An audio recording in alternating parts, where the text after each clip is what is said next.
Welcome, fellow travelers. Have you ever, or has someone else asked you the question, what were you thinking?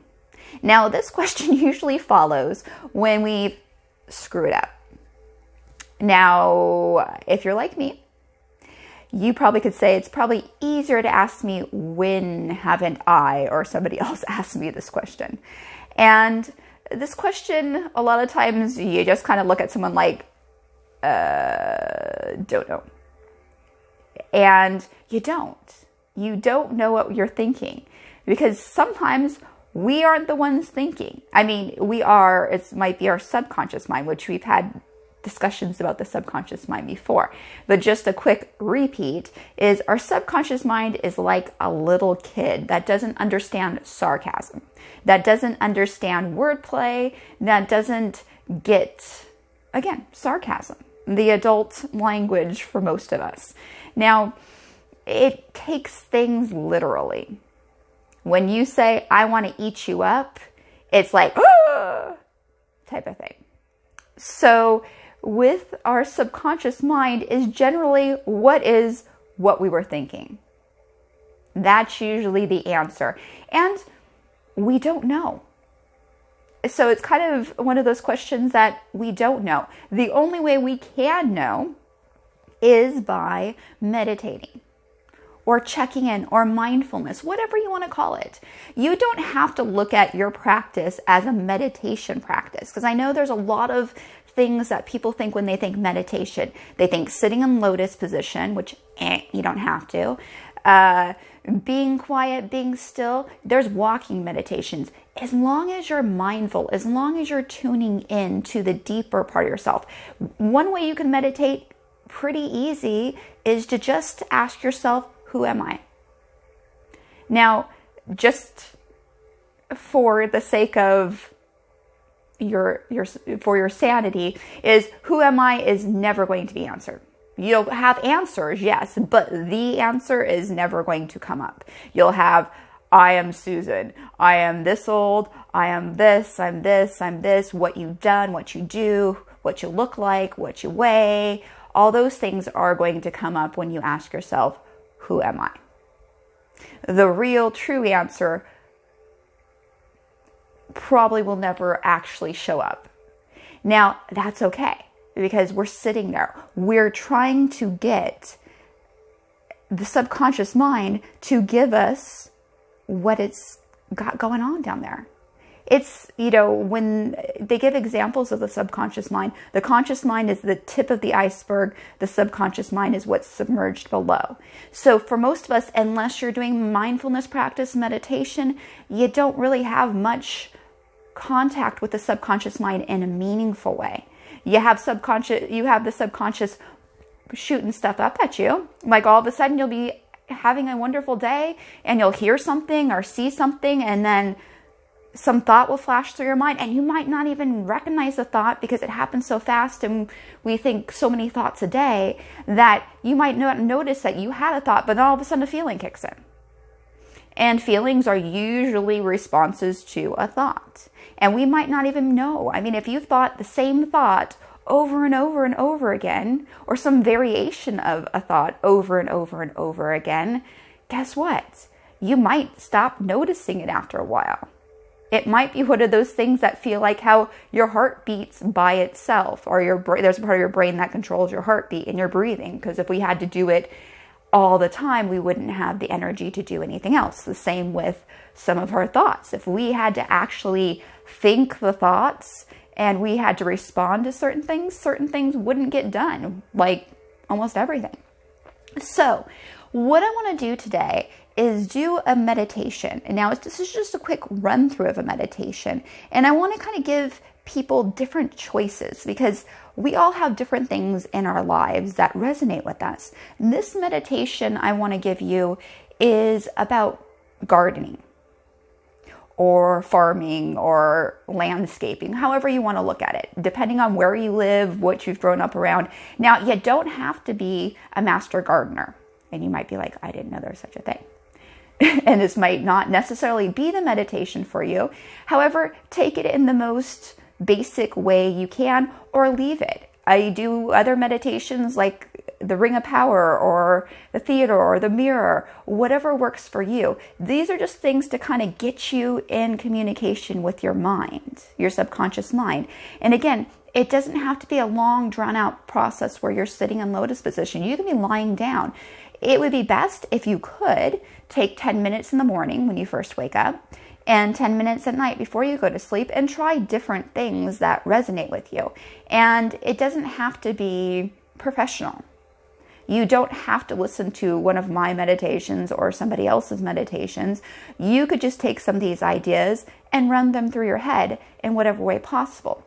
Now, I like this technique, even though I personally am not much of a gardener myself. However, I had this done to me one time, and it could be very simple or it could be very complex. If you know lots about gardening or farming, this can be a super duper complex. And the other thing, it keeps you from getting bored, because that tends to be people's, in my experience, biggest complaint about meditation, about not wanting to meditate, is I get uncomfortable, and you look up and it's a minute and a half later. You know, it doesn't feel comfortable because we're not used to in society at just sitting there and doing nothing. And actually we're doing a lot, and we've phrased it as doing nothing. Like there's the term, and it's not as popular as it used to be, navel gazing, meaning, you know, a term for people who meditate. It kind of, in some people's mind, is this flaky thing to do. However, there are people who think that if you're not examining your life, it's not a life worth living. And I think we fall somewhere in between the categories. So some of the things I'm going to say to you are just metaphors for thoughts and things and that go on in our mind. Because again, until we take time, until we sit with our subconscious mind, we won't know. If you've ever had a toddler and you just assume certain things about your toddler, you have no clue. Toddlers say weird things, and you might be like, what? However, if you sit with them and you talk to them, you're like, oh, okay, that totally makes sense from the toddler point of view. We need to sit with that subconscious mind so that way when something pops up, we're like, oh, got it. You need to be fluent in subconscious mind, just like you need to be fluent in toddler when you have a toddler, when you're trying to raise them. Think of, again, your subconscious mind, like I said the other day, think of your subconscious mind as your inner child. Same like with your heart. They don't speak in a language that's grammatically correct. It's just more of feelings. So what I want you to do is I want you to go ahead and close your eyes. And you can lie down, you can sit down, however you feel the most comfortable.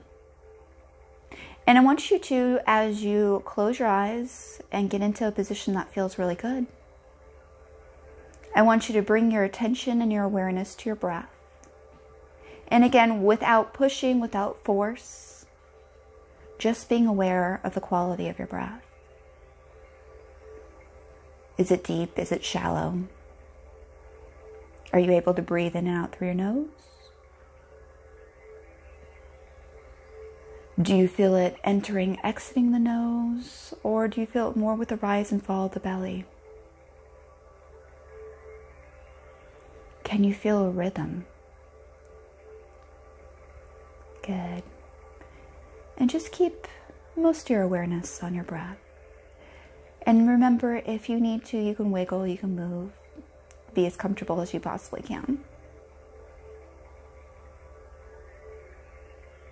And as you breathe, I want you to scan your body from head to toe, noticing how your body feels. Are you in the most comfortable position you can be? And again, if not, readjust. It's okay.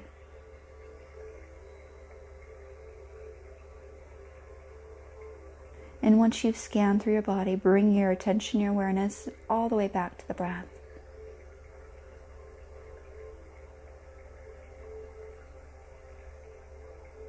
Good. And once again, see if you can notice the expanding of the belly, the rise and the fall. Imagine floating on the breath, riding that rise and fall. And there's a moment when we breathe after the exhale, when there's a stillness before the inhale. It's a very slight thing. But there's that moment when you exhale before we inhale, that there's stillness. And bring your awareness and attention to it. Again, not changing it, not forcing it. Just bring your awareness. That calm, easy stillness after the exhale before the inhale.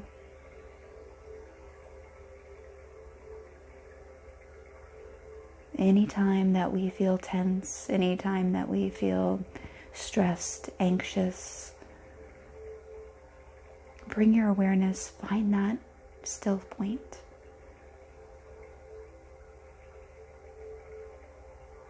Good. Now I want you to disassociate with the body. I want you to walk yourself right out of your body. And we're going to walk ourselves right out of our body. And we're going to shrink ourselves down. Teeny tiny little, standing right there on our shoulder. And I want you to imagine scaling the side of your face up into your ear. Crawling in through your ear.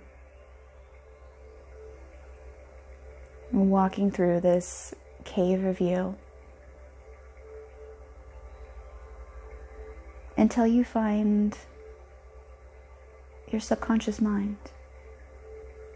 And this subconscious mind is a landscape. It might be a big plot of land, might be small.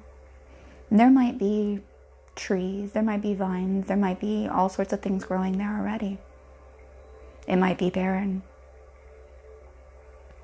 You might have boulders. You might have small rocks. You might have dirt clods. You might have wild weeds. You might have bamboo, berry vines.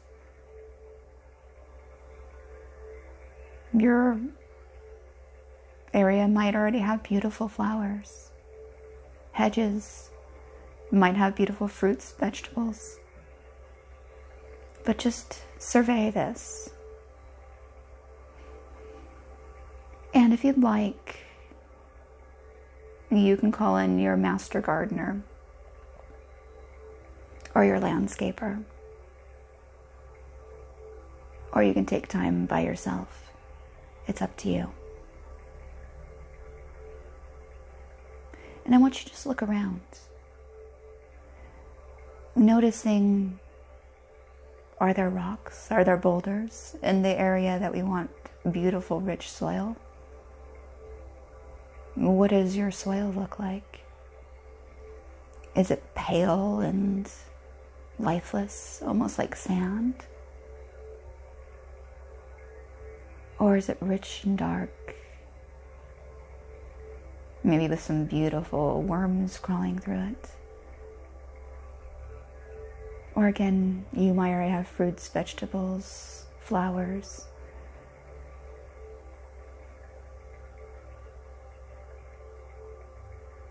Do you notice any pests? Now, if we see any rocks, if we see any boulders, if we see any clods that need to be broken up, you can either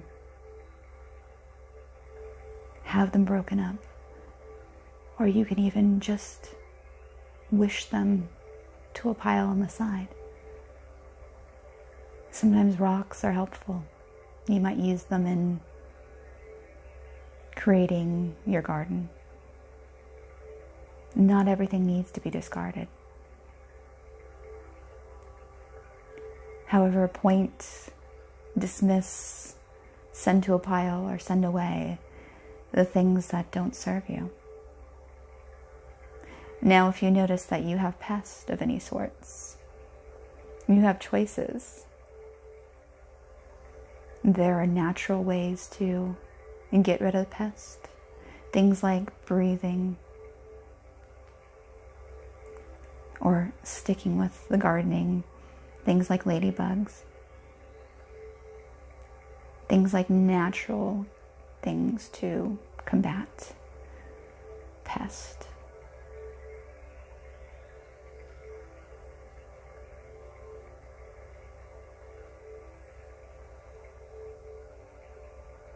Good, just notice what needs to go.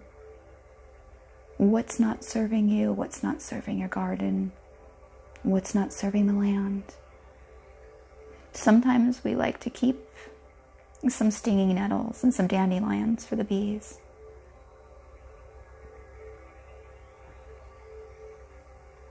Sometimes we grow certain flowers to deter pests.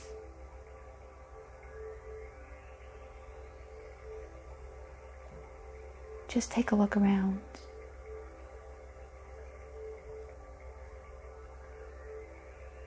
Do we need to water some plants? Do we need to water some seedlings? Do we need to plant some new seeds? Sometimes we need to plant some affirmations.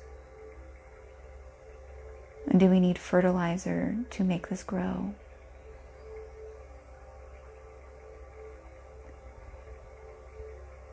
Do we have things that are dead and no longer serve us that we could stick in a pile?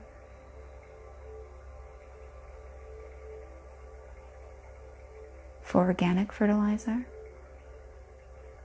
Look at what you have. Look at what's here. Again, your choice, what stays, what's going. Sometimes those things that don't seem to serve us, like dead leaves, old, moldy fruits and vegetables, they can go in the compost pile and turn into something beautiful. Sometimes those worms can eat through foul, icky things and turn it into something wonderful, beautiful.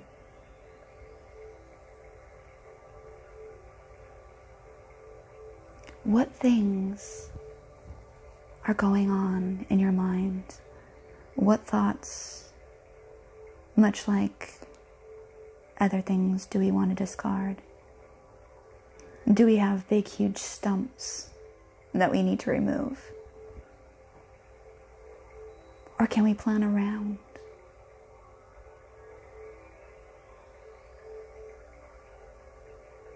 Are plants there? Do they just need love? Do they need attention? Do we just need to more often come out here and sit and gaze and marvel at the wonder?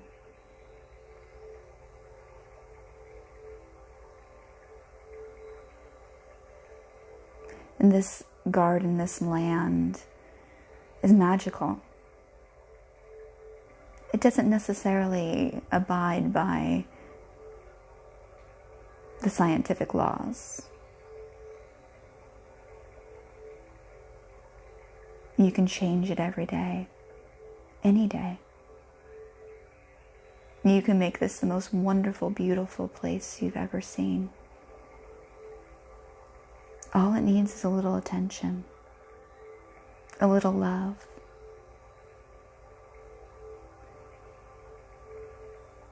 Paying attention, not letting things in that hurt us. And getting rid of what no longer serves us, or transmuting it for a better purpose. We can take time and look at each and every weed we pull, or we can throw them onto a pile. Sometimes just letting things go, sometimes burning away. It's up to you.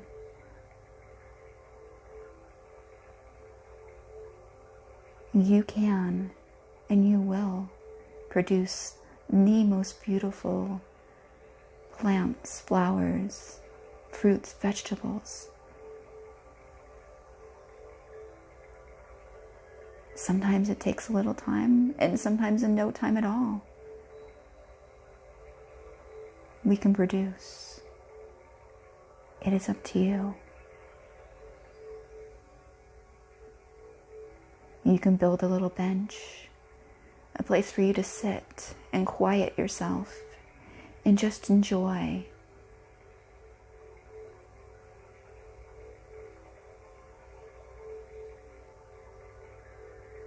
What have we planted? Do we want to replant?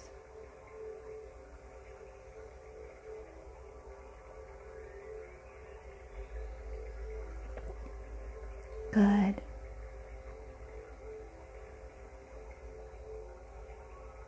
Now I want you to stand up and once again take it all in. You can redo this each and every time you take a breath. You can come back daily. You can water, you can tend to this land. Again, you can make it anything you wish. Just being mindful, knowing that you have the power, knowing that you have help, that you can call in your master gardener, your landscaper anytime that you feel stuck. Knowing that you have all the tools at your disposal. It's up to you to choose. You make the choice. Every time you come visit this place, you make a better choice than the time before. Just like we did with our hearts, take a moment, make a promise to this land that you will tend to it, that you will love it.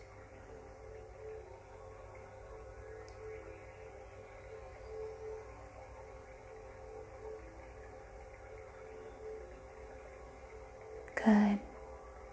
Now I want you to turn and walk away, coming back out through the cave of yourself, back onto your shoulder. Once you're onto your shoulder, I want you to jump off and get full size. And then once again, come back into yourself. Bringing your attention to whatever you're resting on. Bringing your awareness back to your breath. Let your fingers and toes wiggle. Let your head roll side to side.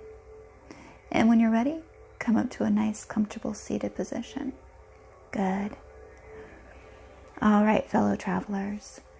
So again, just little things for yourself to help you get to know your subconscious mind.